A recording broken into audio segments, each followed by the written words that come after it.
உன்னிடம் பேசுவதற்கு என்னிடம் நோக்கம் எதற்கு? இதை எழுதும்போது உறைந்த அமைதிதான் குறையாமல் நீடிக்கிறது. உன் கேள்வி கணைகளில் என் மௌனம், உன் இலக்கு என் மௌனம் எனில் ஊமையாகவே இருந்து இறக்கட்டும் என் பேச்சு மொழி. என்ன சொல்கிற? ஊமையாயிடுவா?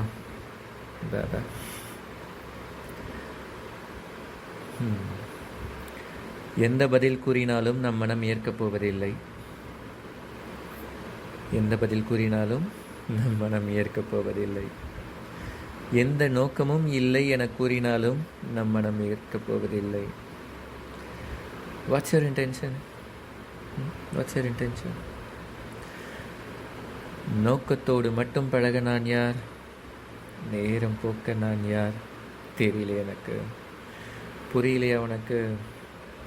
ஓயாமல் நாள் ஃபுல்லாக உனக்கு தொல்லை பண்ணிக்கிட்டே இருக்க. Still you don't understand me. இப்படிக்கு கடல் அலை கடற்கரையிடம். Raja king. Hi friends, please subscribe my YouTube channel Tamil paradox. அப்படியே உங்களுக்கு தெரிஞ்ச கடற்கரை கடல் அலைக்கிட்டலாம் இதை கொஞ்சம் ஷேர் பண்ணுங்கள். தேங்க்யூ.